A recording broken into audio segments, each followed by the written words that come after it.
But साहब आपसे आगाज़ करते हैं। कल जो मैच है तमाम टीमों ने जो स्क्वाड को ऑलमोस्ट हतमी शक्ल दे दी है, आज ही का रोज़ बाकी था। तो अब कराची किंग्स वर्सेस पेशावर ज़ल्मी, कराची काफ़ी ज़्यादा डोमिनेट करता दिखाई दिया है। 8 मैच में से 5 जीतकर इस वक्त दूसरे नंबर पर मौजूद है। तो आप समझते हैं 6 के 6 खिलाड़ी वापस है, ओपनिंग स्लॉट वही है, जेम्स विन वापस आ गया, टिम साइफर्ड वापस आ गया, डेविड वार्नर तो पहले ही कह रहे थे कि मैं आऊँगा। तो अब वो बैलेंस साइड रख के ही उसी तरह लेके चलेगी कराची। देखिए, खुशकिस्मती है कि अगर उनके सारे खिलाड़ी वापस आ गए हैं और उन्हें एक्स्ट्रा सपोर्ट भी मिल गई है, तो वो कॉम्बिनेशन तो पहले ही बना हुआ था और परफॉर्मेंसेस भी अच्छी दे रहे थे। और उसके साथ साथ मोमेंटम भी टीम का होता है, और एक कॉम्बिनेशन अगर डिस्टर्ब ना हो बमुकाबला एक ऐसी टीम के कि जिसका कॉम्बिनेशन डिस्टर्ब हुआ हो, तो जाहिर है वो एडवांटेज तो होता है। लेकिन फिर भी ये T20 एक ऐसी गेम है कि ऑन द डे कौन क्या करता है ये बहुत मैटर करता है।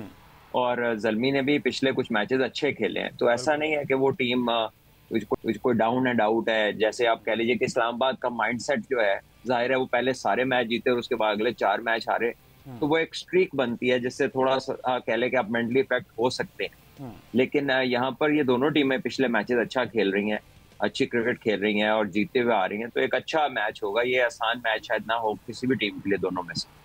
अब देखना ये कि पेशावर क्योंकि उसको थोड़ा सा कॉम्बिनेशन बनाने में मसले मसाइल दरपेश है, क्योंकि पेशावर के तमाम खिलाड़ी जो हैं वो वापस नहीं आए। कुछ ने एक्सक्यूज़ कर लिया, कुछ का NOCs 18 तक था और वो दोबारा से उसको रीन्यू नहीं करवा पाए। अब देखना ये कि उसको किस तरह की सपोर्ट मिलती है।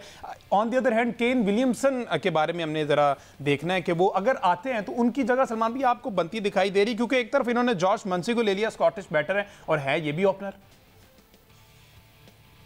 मेरा ख्याल है कि वो नहीं आएंगे। जो मैंने खबरें पढ़ी हैं, अगर वो ठीक हैं तो शायद वो नहीं आएंगे, और यही वजह है कि इन्होंने फिर बाहर से मंजी को पिक किया है।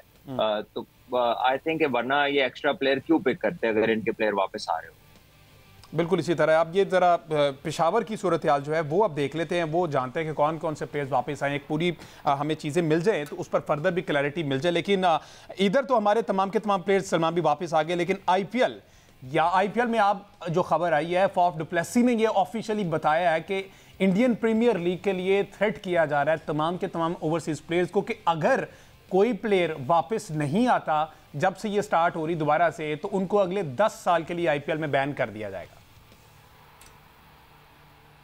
हाँ, ये इन्होंने कोई बहुत ज्यादा थ्रेटनिंग किया हुआ है कि अगर कोई किसी के साथ कोई मुल्क खड़ा हो गया तो हम वहाँ टूर पे नहीं जाएंगे, अगर कोई इधर नहीं आएगा तो हम बैन कर देंगे, हम ये कर देंगे, हम वो कर देंगे।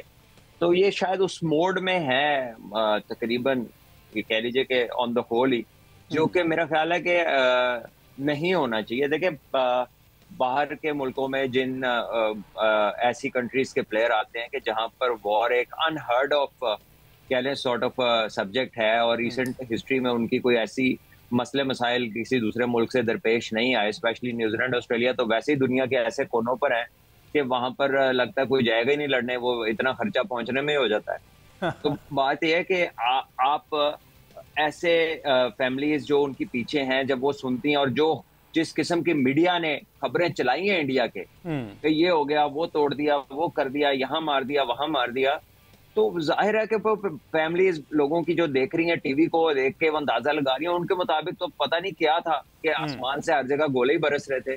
तो ऐसे में मुश्किल हो जाता है प्लेयर्स का जाके वापस आना, और कई दफा आप अपने घर वालों के हाथों मजबूर हो जाते हैं, चाहे आप चाह भी रहे हो। तो मेरा ख्याल है कि इतना हार्ड स्टांस होना नहीं चाहिए। अभी हफ्ता हुआ है आपके सीज फायर को, और ठीक है, उसमें जो मेंटली स्ट्रांग है, जो जरा बेहतर समझते हैं, या जो इतना ज्यादा कह ले कि उनके ऊपर प्रेशर नहीं है फैमिली को लेकर, उनका डिफरेंट हो सकता है, लेकिन कई लोगों पर इसका प्रेशर भी होता है।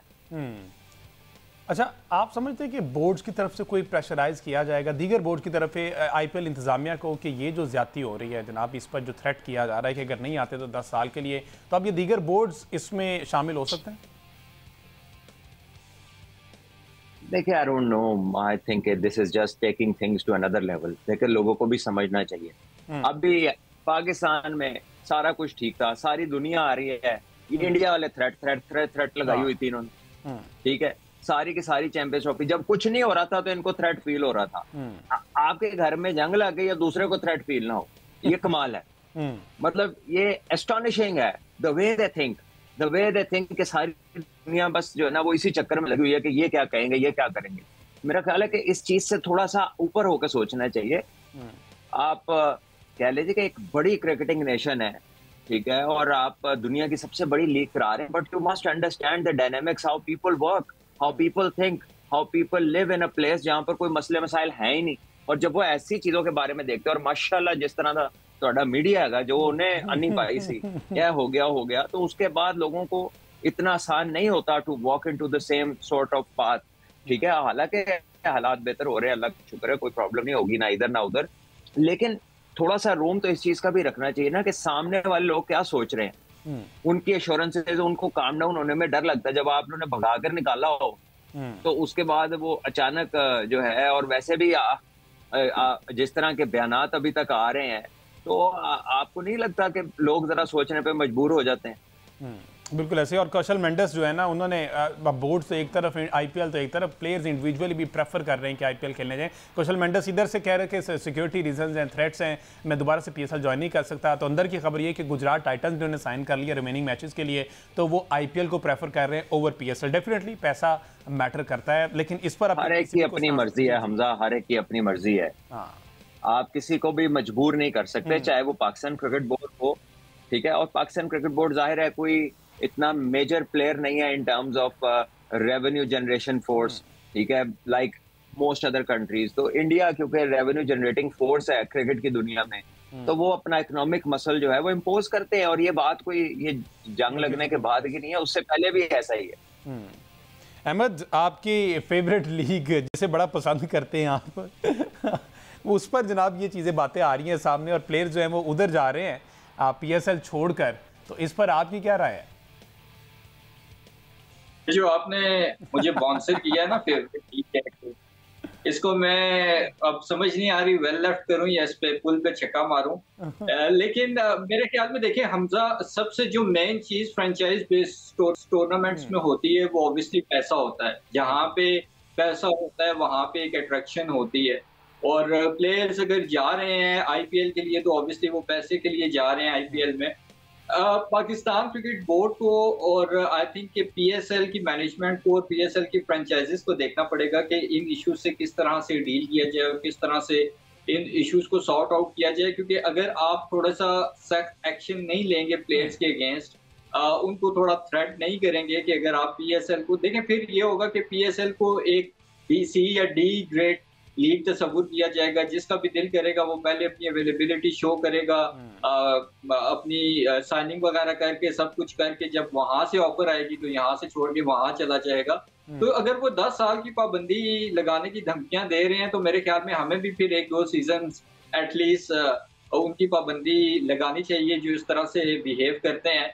क्योंकि असल में जब आईपीएल और पीएसएल ऑलरेडी हो रहा था तो बहुत सारे ऐसे प्लेयर्स हैं जो पिक ही नहीं हुए आईपीएल में, क्योंकि अब जो टॉप नॉच के प्लेयर्स हैं वो जाना नहीं चाह रहे आईपीएल में। ऑस्ट्रेलियन प्लेयर्स हों, चाहे इंग्लैंड के प्लेयर्स हों, और भी डिफरेंट कंट्रीज के प्लेयर्स हों, उनको काफी ज्यादा थ्रेट वहां पे फील होता है। तो अब उन्होंने क्या किया कि जाहिर है रिप्लेसमेंट में ओवरसीज प्लेयर्स को वो फिर पीएसएल से भी तोड़ने की कोशिश कर रहे हैं। और मेरे ख्याल में ये सारी हरकतें करके वो अपनी मतलब घटियापन और औकात ही दिखा रहे हैं। अब आप देखें कि एक मुल्क की लीग जिस स्टेडियम में, लीग का मैच जिस स्टेडियम में होना है वहां तक पे तो उन्होंने ड्रोन गिरा दिया, तो तब भी वो पीएसएल को अफेक्ट नहीं कर सके। तो आई थिंक कि ये इस तरह के जो चीप टैक्टिक्स हैं, और पर्टिकुलरली उन प्लेयर्स को ऑफर करना और उन प्लेयर्स को आईपीएल में बुलाना जो ऑलरेडी पीएसएल में फ्रेंचाइजीज के साथ एसोसिएटेड है, ये आई थिंक शेमफुल है। और इस पे पीसीबी और पीएसएल की जो मैनेजमेंट कमेटी है उसको भी स्ट्रिक्ट एक्शन लेना चाहिए और प्लेयर्स को